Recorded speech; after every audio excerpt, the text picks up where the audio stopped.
We're into the locks then, into the engine room on the player power ranking series, and obviously a position where you get two of them on a rugby field.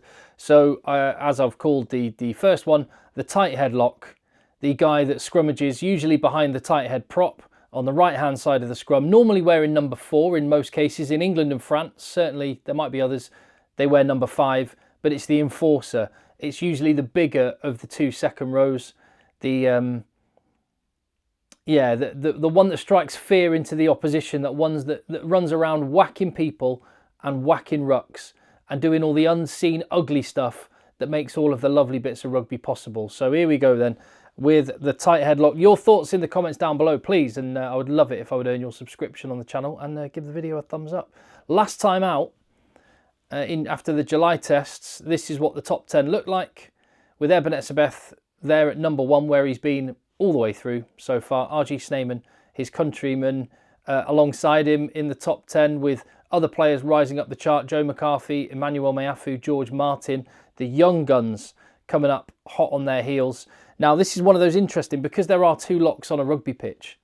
Sometimes, and this is the case with flankers, centres and wingers, quite often a player will be on one list and then their country starts playing them in a different position and they'll hop across to another. That is the case in the updated top 10 list. There is one player moving across from the loose headlocks to the tight headlocks. There is also one other new face making an appearance, meaning there are two players from this list which are dropping out. There are some players staying where they are, some going up and some going down. Let's start with number 10, and it is a new face onto the list. Pitruck Tuapolotu for New Zealand, PDT. He's been amazing off the bench for New Zealand in 2024.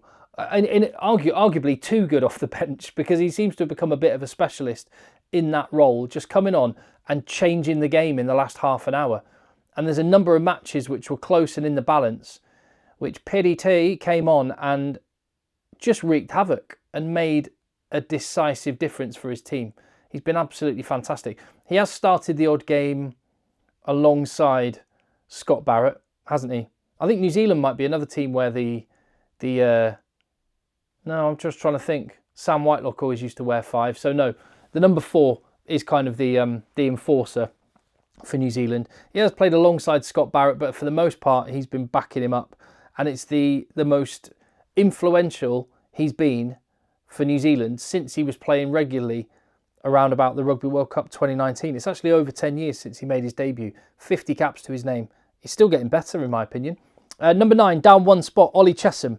He hasn't played for England since the Six Nations in 2024.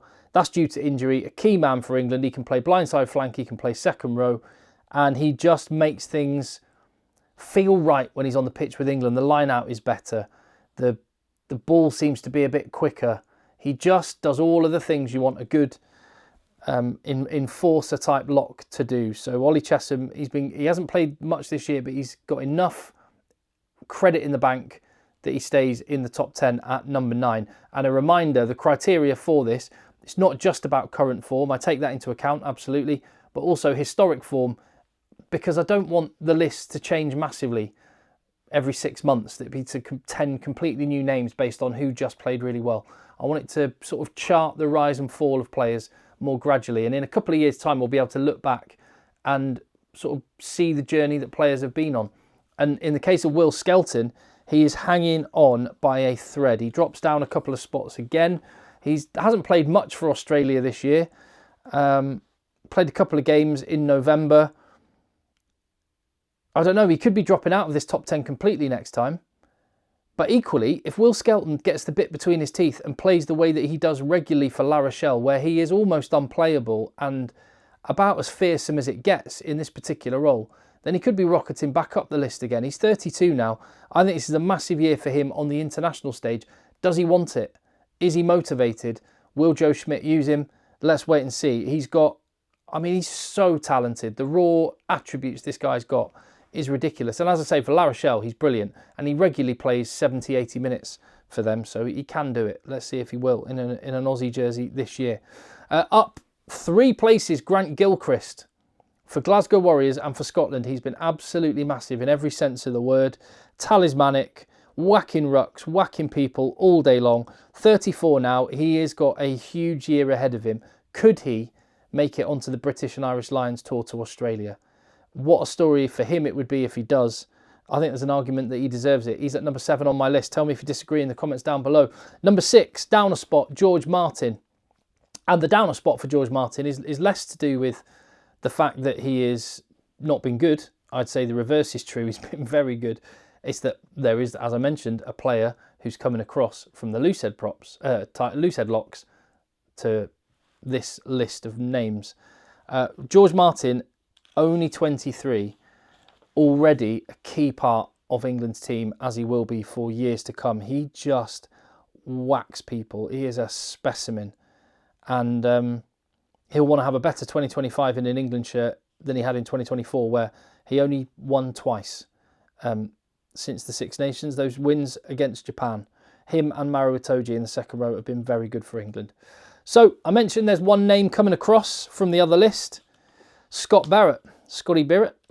Tupu Vai's doing that job in the number 5 jersey for New Zealand now. But Scott Barrett, I guess it just shows the versatility and the talent that Scott Barrett's got, that he can do both roles. He can be the main line-out guy and, you know, be the guy that stretches his leg in the wide channels, or he can get there in the middle and just put it about. And that's exactly what he has done for New Zealand in 2024. The work rate of the guy's brilliant. Ball carrier, leadership's been really good. He's played every minute for New Zealand except for the games against Argentina when I think he was injured, and the 10 minutes when he was off the field in that last match of November against Italy. He's actually improved this discipline as captain, and I think he's well worthy of his place in the top 5 on this list. Behind, though, Joe McCarthy. What a class player. In Durban, that game against South Africa, he put in a huge 80-minute shift. He's a key man for Ireland. He drops down 1 spot on this list to number 4, changes places with the guy who is at number 3, who, as I say, another one of these new guys that's emerged onto the international stage and taken it by storm. And he may only have still a relatively low number of caps for France, but France have not lost while Emanuel Mayfu has played for them. He is a freak, and he is almost at World 15 levels already, I think. There's an argument. Oh, man. I mean, he's in a head-to-head battle with Eben Etzebeth this weekend, playing for Toulouse against the Sharks. That matchup alone is worth the admission fee. Those two enforcers going head-to-head. I mean, the raw materials of this guy, 150 kilos and 6'8". He's an absolute freak and a potential number 1 on this list. But he is behind 2 guys who stay where they are. Firstly, RG Snyman. He missed the Rugby Championship. He played against Ireland, and he played in November, mostly in that 19 or 20 jersey for the Box. And he's absolutely amazing in that role, coming off the bench like some kind of octopus. The way he just, I don't know, he seems to have more than 2 arms. He gets them everywhere, whether that's in the line out, offloads out of contact. He's absolutely amazing. Will he be the guy in that 4 jersey for South Africa in the future? Probably. Will he play more with Eben Etzebeth in the second row for South Africa? Possibly. We saw that once, and for the first time ever, amazingly enough, in 2024. Will that be how they go in the future? Maybe. RG Snyman's amazing. He is number 2, behind the number 1, Eben Etzebeth. They both stay where they are. Eben Etzebeth, who, yeah, he may be 33 years of age right now, but he's still got gas in the tank. He's going to become, if he stays fit, the most capped rugby union player of all time. He'll take over from Alan Wynne-Jones, and he may hold a record which stands for many, many years to come. And to do what he's done and what he is still doing in the way that he does it, you know, it's one thing a kind of fly half or a scrum half playing for years, or particularly a fly half, I guess, playing for years, kind of pulling strings and just distributing. But to play that many games, whacking people, just stamping his authority all over games is remarkable. It was with Alan Wynne-Jones, and it is going to be, I suspect, even more so with Eben Etzebeth, who will become, like I say, the greatest, the most capped rugby union player ever. and arguably is already the greatest lock of all time. That's up for debate. What's not up for debate is that he's number 1 on this list. Played in every game for South Africa in 2024 and showed that he's still got it. There is my list. Players who I've very much considered. Franco Molina for Argentina. I'm watching him. And even more so, Pedro Rubiolo for Argentina. I'm trying to work out, is he... Rubiolo, is he more of a loose-head lock or a tight-head lock? And it's the same with Jeremy Williams for Australia. They may well appear on the next list. We'll wait and see. The 18-year-old Taranga Thoka, young teenager, plays for Stade Francais and made his debut for Fiji this year. He looks like one to seriously watch in the years ahead. The 2 players that drop out of the top 10, Ian Henderson and Will Rowlands. Will they come back in? We'll wait and see. Will they get back in for their national teams? Probably Rowlands will. Henderson, more of a question mark over him. We may have seen the last of Hendo on this list. Your thoughts down below in the comments. Give the video a thumbs up. Hit subscribe so you don't miss any of these videos coming. So we've done the front 5. All the, we've done 1 to 4.